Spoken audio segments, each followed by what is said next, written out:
Hello friends, welcome to Sankalp Study Success. So pronouns lo next lecture మనం discuss చేసుకుందాం.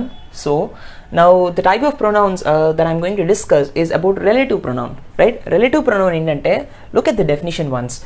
Relates to units of a sentence by referring back to somebody or something indicated by the noun or pronoun. Okay, it is linked with, okay, indicated by the noun or pronoun, it is linked with, fine. A relative pronoun also has a force of conjunction as it joins two clauses. ఈ definition అంతా చదివి మీరేం confuse అవ్వకండి, ఏం అర్థం కాలేదని. First ఒక example చూద్దాం, ఎగ్జాంపుల్స్ చూసి అప్పుడు దీనికి మనం అర్థం చేసుకోవడానికి ప్రయత్నిద్దాం, రైట్? సో ఎగ్జాంపుల్ ఇక్కడ ఏం చేస్తున్నానంటే, this is the man who helped me yesterday. ఇక్కడ హూ అనేది రిలేటివ్ ప్రొనౌన్. ఎందుకని? దిస్ ఈజ్ ద మ్యాన్ అనేది ఒక క్లాజ్ ఆర్ ఎల్స్ ఒక సెంటెన్స్, ఇక్కడతో అయిపోయింది, ఫుల్ స్టాప్ పెట్టేయచ్చు. కానీ దీన్ని ఇంకా మనం ఎక్స్టెండ్ చేస్తున్నాం. ఈ మ్యాన్ ఎవరనేది చెప్తున్నాం. ఈ మ్యాన్కి ఒక రిలేషన్ ఉంది, మనతో ఒక రిలేషన్ ఉంది. ఆ రిలేషన్ని మనం చెప్తున్నాం. ఏంటది? రిలేటివ్ అంటే ఒక రిలేట్ చేస్తున్నామండి. ఎట్లా? Who helped me yesterday. ఎవరైతే నిన్న నాకు సహాయపడ్డారో అతను ఈ వ్యక్తి, రైట్? ఇక్కడ హూ అనేది రిలేటివ్ ప్రొనౌన్. ఇప్పుడు మీకు అర్థమయ్యే ఉంటుంది. ఇక్కడ noun or pronoun indicate it is linked with అంటున్నాడు. Something indicated by the noun it is linked with, or pronoun it is linked with. ఈ ప్రొనౌన్కి ఒకదాన్ని లింక్ చేస్తున్నాం, ఎక్స్ట్రా ఒక క్లాజ్ని, రైట్? సరే, so this is the relative pronoun here. తర్వాత this is the train that goes to Tirupati. This మనం ఏం చెప్తున్నామంటే దిస్ ఈజ్ ద ట్రైన్ అని చెప్తున్నాం, అక్కడితో ఆగిపోవచ్చు. కానీ అంతటితో ఆగకుండా మళ్ళీ మనం ఎక్స్ట్రా ఏం చేస్తున్నాం, ఆ ట్రైన్ని ఒకదానికి రిలేట్ చేస్తున్నాం. తిరుపతి వెళ్ళే ట్రైను అని చెప్తున్నాం అనమాట. సో ఇక్కడ that is called relative pronoun, right? తర్వాత this is the book which I bought yesterday. This is the బుక్తో ఆగిపోవచ్చు, కానీ విచ్ ఐ బాట్ ఎస్టర్డే, మళ్ళీ ఈ బుక్ అనేది ఒక నౌన్, అవునా కదా? ఈ నౌన్కి ఇంకొక దాన్ని రిలేట్ చేస్తున్నాం. ఏమని? ఇది నిన్న కొన్న పుస్తకము అని ఒకదాన్ని రిలేట్ చేస్తున్నాం. So which is the relative pronoun. Next, this is the place where I was born అంటే వేర్ అనేది కూడా మళ్ళీ relative pronoun. This is the ప్లేస్తో ఆగిపోవచ్చు, ఎక్కడైతే నేను పుట్టాను అనేది కూడా చెప్తున్నాను అనమాట, వేర్ ఐ వాజ్ బోర్న్. ఇక్కడ మీరు అబ్జర్వ్ చేయాల్సింది ఏంటి అంటే, ఇక్కడ చూడండి second point, A relative pronoun also has the force of conjunction. Conjunction అంటే ఏంటన్నా? కంజంక్షన్ అంటే అండ్, రైట్? ఇటువంటివి అంటే బికాస్, ఇటువంటివన్నీ కూడా కంజంక్షన్స్ కింద వస్తాయి. ఎందుకంటే రెండు టర్మ్స్ని టుగెదర్గా కలిపి చెప్పి, ఏదైనా ఒక సెంటెన్స్ని మరో సెంటెన్స్ని కలిపి చెప్పాల్సి వచ్చినప్పుడు, ఆ రెండింటిని కలుపుతున్నప్పుడు ఏ వర్డ్ అయితే కలుపుతుందో కీవర్డ్, దాన్ని మనం కంజంక్షన్ చెప్పొచ్చు సింపుల్గా. ఇది కూడా అంతే, సింపుల్గా కంజంక్షన్ కింద వాడుతూ ఉన్నాం. But this is a relative pronoun. It is seems to be like a conjunction. Yes, it is we can treat them as conjunctions, but these are relative pronouns అనమాట. అంటే నౌన్కి కానీ ప్రొనౌన్కి కానీ ఇక్కడ ఉన్న వాటికి ఈ ప్లేస్ అనేది నౌను, బుక్ అనేది నౌను, ట్రైన్ అనేది నౌను, మ్యాన్ అనేది నౌన్, అవునా కదా? వీటన్నిటికీ కూడా ఒక రిలేషన్ చెప్తుంది by adding these pronouns, right? So ఈ విధంగా ఉంటాయన్నమాట. Now let us see next.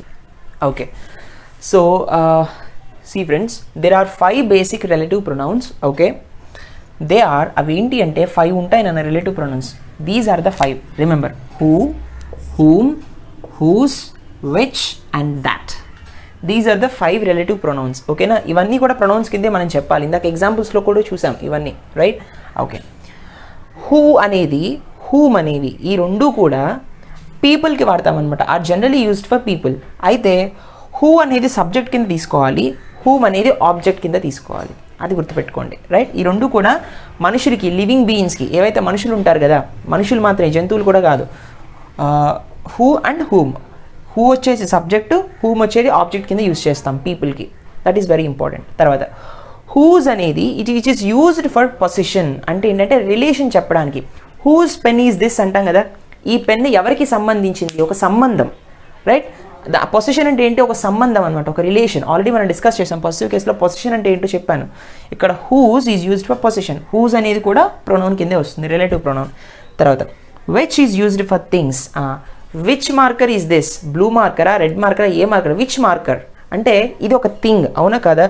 ఈ ఒక థింగ్స్కి విషయం చెప్పేటప్పుడు మాత్రం విచ్ అనే రిలేటివ్ ప్రొనౌన్ని వాడతాం. తర్వాత that can be used for people as well as things. ఈ దట్ అనేది ఉందే, ఈ దట్ అనేది మనుషులకి వాడతాము, థింగ్స్కి కూడా వాడతాము, డిఫరెంట్ రిలేటివ్ క్లాజెస్లో, రైట్? తర్వాత relative pronouns can refer to singular or plural nouns of either male or female gender. ఈ రిలేటివ్ ప్రొనౌన్స్ని మనము సింగులర్లోనూ వాడచ్చు, ప్లూరల్ నౌన్స్లో కూడా మనం వాడుకోవచ్చు అనమాట. Of either male or female gender, either masculine gender or feminine gender, ఏ పర్టికులర్ జెండర్కైనా కూడా ఈ రిలేటివ్ ప్రొనౌన్స్ అనేది మనం వాడుకోవచ్చు, right.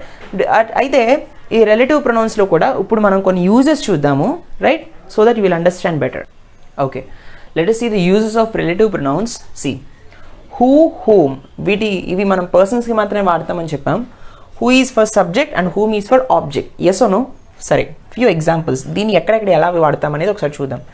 These are the boys who fought yesterday. These are the boys who fought yesterday. అంటే these are the boys is sentence, who fought yesterday అనేది ఒకటి రిలేట్ చేస్తున్నాం. who ఎవరికి వాడాము ఇప్పుడు? who అనేది boys or nothing but persons only, right, పర్సన్స్కి వాడాం, రైట్. ఓకే, అంటే ఇక్కడ ఉండేటటువంటి నౌన్ కానీ ప్రొనౌన్ కానీ ఎవరై ఉండాలి? పర్సన్స్ అయి ఉండాలి, పీపుల్ అయి ఉండాలి. Okay, second sentence, this is the teacher who teaches me. Who teaches me, this is the teacher who teaches me. ఇక్కడ teacher is the noun or a person కాబట్టి హూ వచ్చింది, right. Next, this is the person whom I met yesterday. ఇక్కడ చూడండి, this is the person, ఒక sentence, whom అనేది relate చేస్తుంది. ఈ person ఎవరు?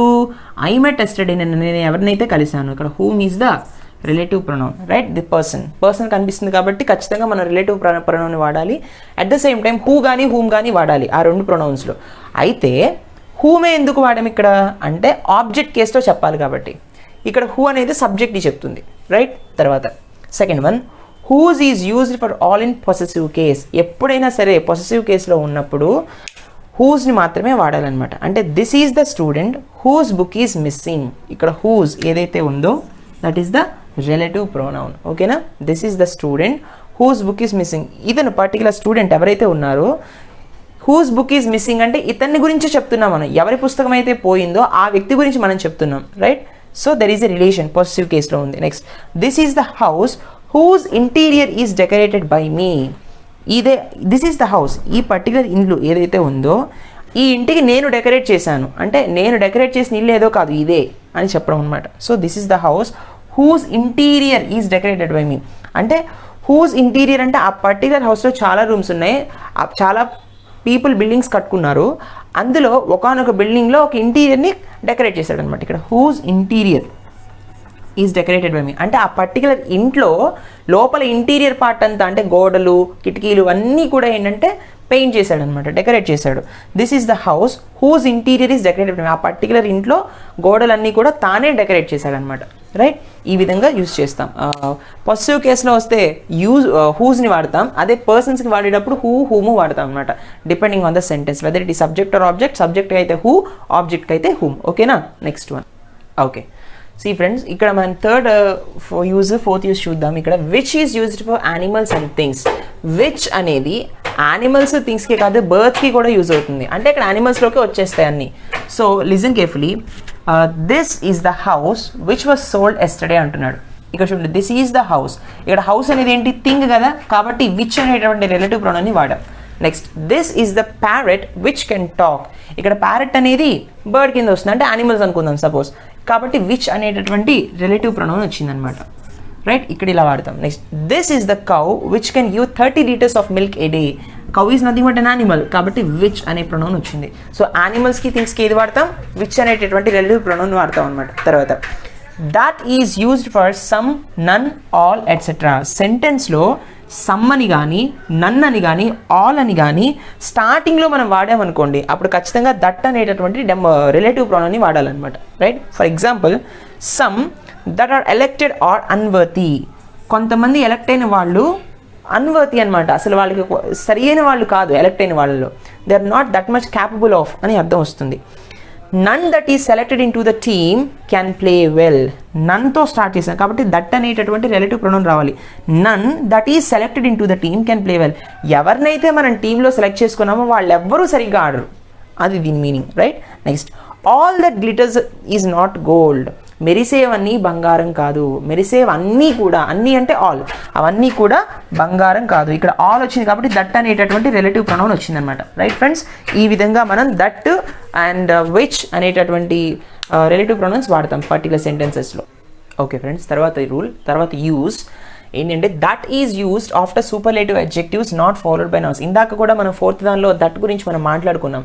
దట్ అనేటటువంటి రిలేటివ్ ప్రొనౌన్కి ఇంకొక రూల్ ఏంటి అంటే that is used after superlative adjectives. మనకి సూపర్లేటివ్ అడ్జెక్టివ్స్ కొన్ని ఉంటాయి. సూపర్లేటివ్ డిగ్రీస్ అంటే ఏంటి, బెస్ట్ అని ఇంకింతకన్నా వేరేది లేదు అన్న సందర్భాన్ని సూపర్లేటివ్ డిగ్రీ అంటాం. అందులో అడ్జెక్టివ్స్ వాడినప్పుడు, సూపర్లేటివ్ అడ్జెక్టివ్స్ వాడినప్పుడు ఖచ్చితంగా దట్ అనేటటువంటిది రిలేటివ్ ప్రొనౌన్ వస్తుందన్నమాట. For example this is the best that I can do.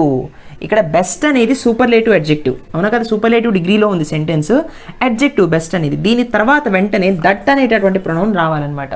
Right, కొన్నిసార్లు మనకి ఎగ్జామ్లో ఎలా ఇస్తాడంటే this is the best which I can do అంటాడు. విచ్ అన్నది తప్పు, దట్ అని రావాలి. అది అనమాట కరెక్షన్ ఆఫ్ సెంటెన్సెస్లో ఇవన్నీ మనకి యూజ్ అవుతాయి. తర్వాత this is the worst that a man can do. ఇక్కడ వర్స్ట్ అనేది సూపర్లేటివ్ అడ్జెక్టివ్ కాబట్టి ఖచ్చితంగా దట్ అనేటటువంటి రిలేటివ్ ప్రొనౌన్ వస్తుంది. రైట్, సో ఈ విధంగా యూజ్ అవుతాయి అనమాట. Next one. Okay, next another two very important uses of relative pronouns here. Conjunctions should not be used before relative pronouns. This is a very very very important relative pronoun property. ఏంటంటే కంజంక్షన్స్ని relative ప్రొనౌన్కి ముందుగా వాడకూడదు. Right, ఇక్కడే మనల్ని క్వశ్చన్స్లో twist చేస్తాడనమాట. This is the man and who has saved the child. ఇక్కడ and అనేది వాడకూడదు. ఎందుకంటే ఇట్లాగే ఇస్తారు మనల్ని క్వశ్చన్ కరెక్షన్ ఆఫ్ ద సెంటెన్సెస్లో, మనం అండ్ని తీసేసి పెట్టాలన్నమాట. This is the man who has saved the child, that's all. మళ్ళీ అండ్ ఎందుకు, నో నీడ్. ఇక్కడ ఇది రిలేటివ్ ప్రొనౌన్ అనమాట. ఈ రిలేటివ్ ప్రొనౌన్కి ముందుగా కంజంక్షన్ అనేది మనం వాడకూడదు. Remember this. కాంపిటేటివ్ ఎగ్జామ్స్లో ఇటువంటి వాటిని ఇచ్చి మీరు అబ్జర్వ్ చేయాల్సిన ఏంటంటే ఇది రిలేటివ్ ప్రొనౌన్, దీని ముందు కంజంక్షన్ ఉందా లేదా, ఉంటే సెంటెన్స్ తప్పు, లేదు కాబట్టి దిస్ ఇస్ కరెక్ట్, అలా ఊహించాలన్నమాట, అలా చూసుకోవాలి. Right, this is very very important property. తర్వాత నెక్స్ట్ యూజ్ ఏంటంటే personal pronouns which are already defined before should not be used after a relative pronoun. Personal pronouns ఏవైతే ఉన్నాయో ఇవి which are already defined before, ముందుగానే చెప్పబడతాయి ఈ personal pronouns అనేవి. అలా ముందుగానే చెప్పబడినప్పుడు మనం should not be used after a relative pronoun. ఇక్కడ ఎగ్జాంపుల్ సెంటెన్స్ ఏంటంటే Gopal who is the principal, he is my friend. ఇక్కడ మనం ఏం చేయాలంటే గోపాల్ అనేది నౌన్, హూ అనేది ఏంటి రిలేటివ్ ప్రొనౌన్, అవునా. సో ఇక్కడ పర్సనల్ ప్రొనౌన్ కింద ఏమొస్తుంది, హీ వస్తుంది. ఈ పర్సనల్ ప్రొనౌన్ హీ అనేది మనం కూడా ఇక్కడ వాడకూడదు. ఎందుకని, ఇక్కడ హూ అనేది వాడేసాం. రిలేటివ్ ప్రొనౌన్ తర్వాత ఆఫ్టర్ అంటున్నాడు. After a relative pronoun should not be used అంటే పర్సనల్ ప్రొనౌన్ అనేది ఆఫ్టర్ ఎ రిలేటివ్ ప్రొనౌన్ అది మనం వాడకూడదు. రిలేటివ్ ప్రొనౌన్ తర్వాత పర్సనల్ ప్రొనౌన్స్ని వాడకూడదు. సో ఇక్కడ రిలేటివ్ ప్రొనౌన్ వచ్చేసింది కాబట్టి మళ్ళీ హీ అనేది మనం మెన్షన్ చేయకూడదు. He is the personal pronoun, yes or no. So what is the sentence, ఎలా చెప్పాలి, Gopal who is the principal is my friend, ఇలా చెప్పాలన్నమాట. So these are the very very important rules of relative pronouns. So I hope you enjoy this lecture. Please like, comment and share, and thank you so much. Please don't forget to subscribe. Thank you. Let us meet in next lecture.